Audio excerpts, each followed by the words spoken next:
အားလုံးပဲမင်္ဂလာပါခင်ဗျာ Google for Education products နဲ့ပတ်သက်တဲ့ lessons တွေကိုကျွန်တော်တို့လုပ်လာတာဒါဆိုရင်၈ခုမြောက်ရှိပါပြီအခုပြောမယ့်သင်ခန်းစာကတော့ Google Sites ပဲဖြစ်ပါတယ် Google Sites က classroom မှာ teachers students parents တွေကြားထဲမှာ collaborate လုပ်ပေးတဲ့ platform တစ်ခုဖြစ်ပါတယ်သူ့ကိုဘယ်လိုလုပ်ပြီးတော့ collaboration နဲ့သုံးလဲဆိုတာကိုကြည့်လိုက်ကြရအောင် Let's get started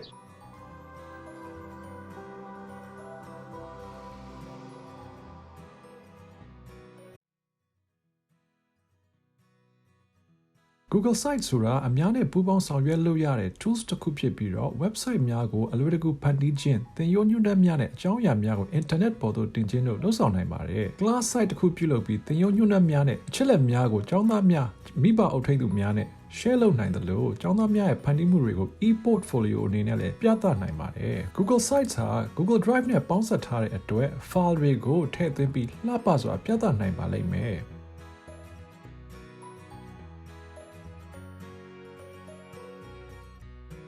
စပြီးသုံးမယ်ဆိုရင်တော့ Google account ကိုဝင်မှရပါလိမ့်မယ်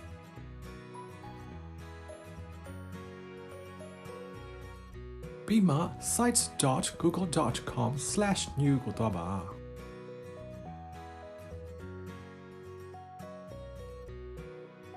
site အသစ်တစ်ခုဖန်တီးဖို့ဆိုရင်ညာဘက်အောက်တော့မှာရှိတဲ့ရောင်စုံ plus button လေးကိုနှိပ်လိုက်ရုံပါပဲဖန်တီးပြီးပြီဆိုတာနဲ့အပေါ်ဘက်ဘက်တောင်းက untitled site ဆိုတဲ့နေရာကို click လုပ်ပြီးနာမည်ပေးလိုက်ပါပထမဆုံး page ကသင်ရဲ့ home page ဖြစ်တဲ့အတွက်သူ့ရဲ့ header ကို title တပ်ပေးလိုက်ပါ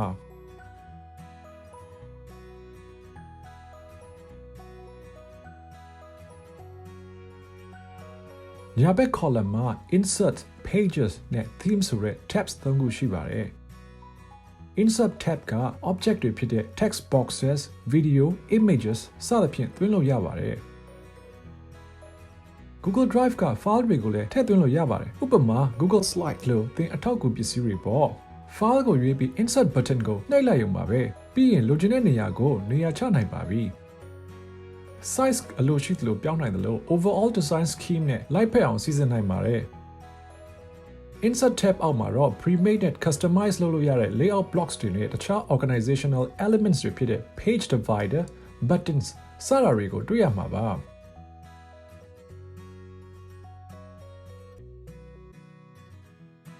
Page tab သုံးပြီး site အတွက် new pages နဲ့ sub pages တွေကိုဖန်တီးနိုင်ပါတယ်။ Page tab ရဲ့အောက်မှာရှိတဲ့ plus button ကိုနှိပ်ပြီး new pages ကိုထည့်သွင်းခြင်းသို့မဟုတ် web address နဲ့ချိတ်ဆက်ခြင်းတို့လုပ်နိုင်ပါတယ်။ Page အသစ်ဟာသင်ရဲ့ site ရဲ့ navigation menu မှာအလိုလျောက်ပေါ်လာပါလိမ့်မယ်။ Page တစ်ခုကို menu မှာမပြလို့ဘူးဆိုရင် menu ရဲ့ဘေးက three dots ကိုနှိပ်ပြီး hide from navigation လုပ်နိုင်ပါတယ်။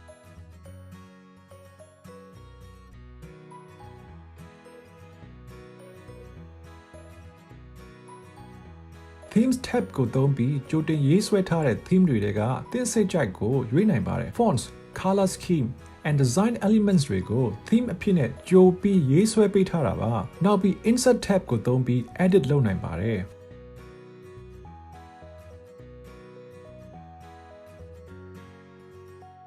အပေါ်ညာဘက်တောင်းက plus person button ကိုနှိပ်ပြီးပူးပေါင်းဆောင်ရွက်မဲ့သူတွေကိုထည့်သွင်းလို့ရပါတယ်email address နဲ့ invite လုပ်လို့ရပါတယ် Google Doc, Slide, Sheets နဲ့ Drawings တွေမှာလုပ်သလိုပါပဲ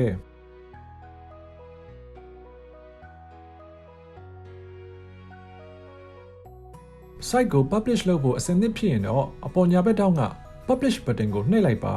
website address ရဲ့အောက်မှာ who can view my site ကိုကြည့်ပါ viewing settings တွေကိုပြောင်းဖို့ဆိုရင် manage ကိုရွေးပါရည်ရွယ်ရာပရိသတ်နဲ့သင့်လျော်မဲ့ setting permission ကိုရွေးမိပါစေViewing permission ကို set up လုပ်ပြီးရင် publish ကို click လုပ်လိုက်ပါ site ကို publish လုပ်ပြီးတဲ့နောက်မှာ window ရဲ့အောက်မှာရှိတဲ့ view button ကိုနှိပ်ပြီးဖတ်ရှုသူတွေဘယ်လိုမြင်လဲဆိုတာကိုကြည့်နိုင်ပါတယ် Google Docs, Slides, Drawings, Forms တို့နဲ့မတူတဲ့အချက်က publish မလုပ်မချင်း site ရဲ့အပြောင်းလဲကိုမြင်ရမှာမဟုတ်တာပါဒါကတော့ Google Sites အကြောင်းပါပဲ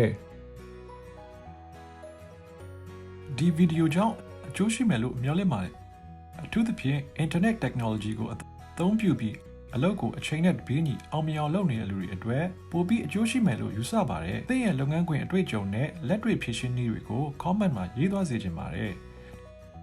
ဒီလိုရေးသွားခြင်းအပြင်တခြားသူတွေလည်းပိုပြီးသိရှိနားလည်ခွင့်ရမှာပါ ကျွန်တော်တို့ကို Facebook, YouTube, Instagram နဲ့ website ကလိုက်တစ်ဆင့်ဆက်သွယ်လို့ရပါတယ်ကြည့်ရှုအားပေးတဲ့အတွက်ကျေးဇူးတင်ပါတယ်